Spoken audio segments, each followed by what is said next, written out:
लाल बहादुर शास्त्री जी का वास्तविक नाम लाल बहादुर श्रीवास्तव था। आमतौर पर शास्त्री नाम से लोगों को लगता है कि लाल बहादुर जी जो थे वे किसी ब्राह्मण वर्ग से रहे होंगे, परंतु वे कायस्थ थे और उनका नाम जो जैसा बताया कि वे श्रीवास्तव थे। परंतु जब काशी विद्यापीठ से उनको शास्त्री की उपाधि मिली, जो कि ये एक शैक्षणिक उपाधि थी, तो उन्होंने अपने इस उपाधि को अपने नाम के आगे लगा लिया और उनकी जो पीढ़ी थी वो फिर से शास्त्री नाम से ही चलने लगा। तो इसके पश्चात उपाधि मिलने के पश्चात जो लाल बहादुर के नाम से शास्त्री जो है वो उनका पर्याय के रूप में जुड़ गया। संस्कृत भाषा में स्नातक स्तर की शिक्षा समाप्त करने के बाद वे भारत सेवक संघ से जुड़ गए थे और देश सेवा का व्रत लेकर उन्होंने यहीं से अपना राजनीतिक जीवन की शुरुआत की थी। शास्त्री जी सच्चे गांधीवादी थे और उन्होंने अपना सारा जीवन सादगी से बिताया था और उन्होंने गरीबों की सेवा में अपना जीवन लगा दिया था। भारतीय स्वाधीनता संग्राम के सभी महत्वपूर्ण कार्यक्रमों में उनकी सक्रिय भागीदारी रही और उन्हें कई बार जेल में रहना पड़ा था। स्वतंत्रता संग्राम के जिन आंदोलनों में उनकी महत्वपूर्ण भूमिका थी वो 1921 का असहयोग आंदोलन, 1930 का दांडी मार्च और 1942 का भारत छोड़ो आंदोलन उल्लेखनीय है।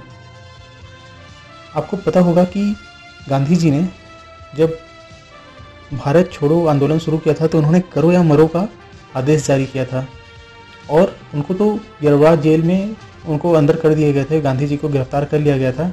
मगर शास्त्री जी जो थे वे 9 अगस्त को इलाहाबाद पहुंचे और गांधीवादी नारे को चतुराई पूर्वक उन्होंने करो या मरो से मरो नहीं मारो में बदल दिया था और इस प्रकार से अप्रत्याशित रूप से क्रांति की दावानल पूरे देश में प्रचंड रूप से फैल गई।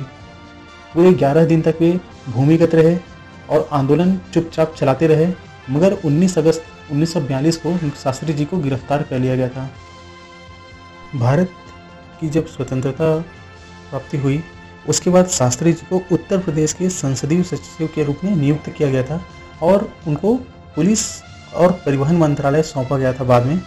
और परिवहन मंत्रालय के कार्यकाल के दौरान उन्होंने पहली बार महिला कंडक्टर्स की नियुक्ति की थी। पुलिस मंत्री होने के नाते उनको भीड़ पर नियंत्रण करने की जिम्मेदारी रखा जाता था, उनको ये नियंत्रण की जिम्मेदारी भी उनके अंदर आता था और वे लाठी बहुत खा चुके थे अपने स्वतंत्रता संग्राम की रैलियों में, तो उन्होंने लाठी की जगह पानी का बौछार प्रयोग करना शुरू किया था। लाल बहादुर शास्त्री जमीन से जुड़े हुए व्यक्ति थे और उनके साफ सुथरी छवि के कारण ही 1964 में उनको देश का प्रधानमंत्री बनाया गया था।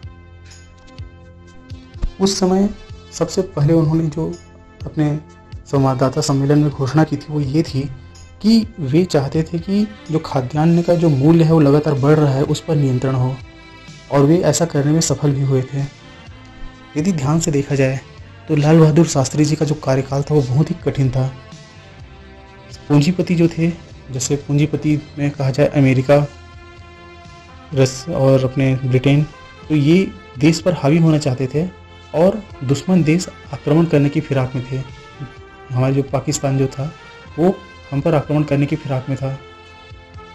जब 1965 में अचानक पाकिस्तान ने भारत पर शाम को 7:30 बजे हवाई हमला कर दिया तो राष्ट्रपति ने आपात बैठक बुलाकर तीनों अंगों के प्रमुख और मंत्रिमंडल के सदस्य को शामिल किया और प्रधानमंत्री जब उस बैठक में पहुंचे और विचार विमर्श प्रारंभ हुआ तो तीनों जो सेना प्रमुख थे उन्होंने उनको सारी वस्तु स्थिति समझाते हुए उनको पूछा कि सर क्या हुक्म है।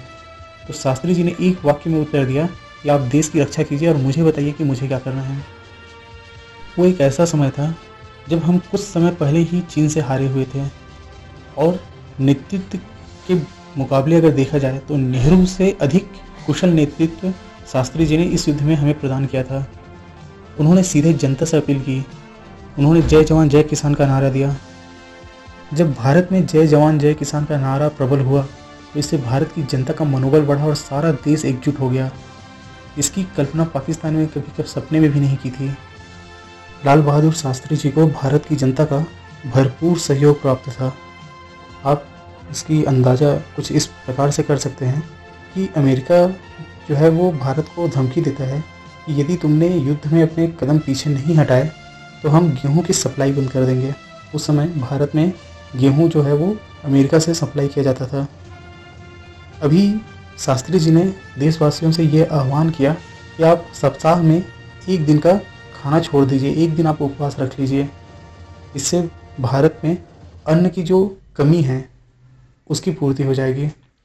और उन्होंने यह प्रयोग सबसे पहले अपने पर और अपने बच्चों पर किया। उनके बच्चे जो है उनमें से एक इस बात की गवाही भी देते हैं।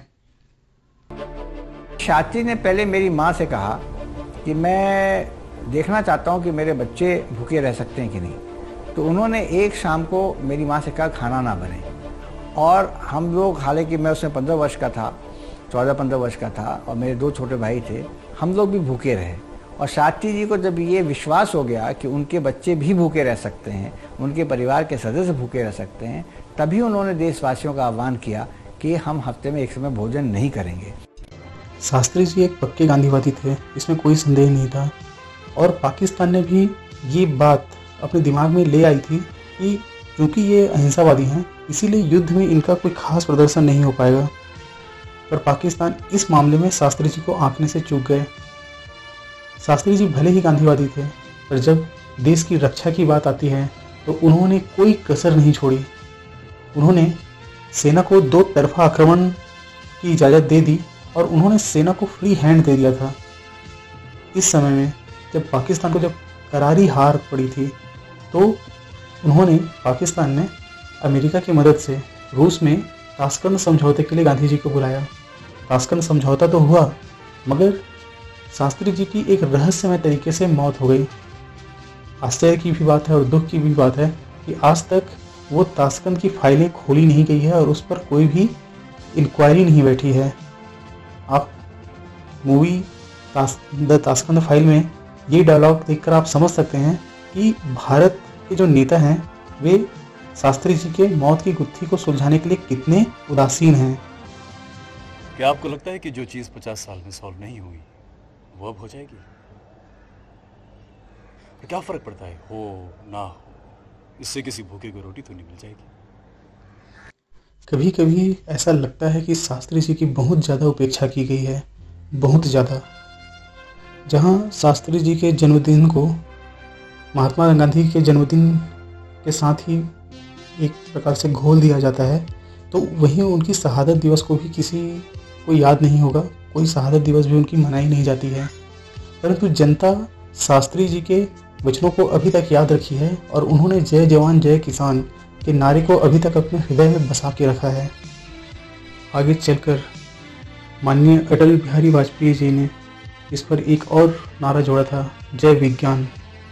तो आज देश जवानों और किसानों के साथ ही साथ विज्ञान को भी अपनी आधारभूत बनाकर प्रगति के रास्ते में आगे बढ़ रहा है।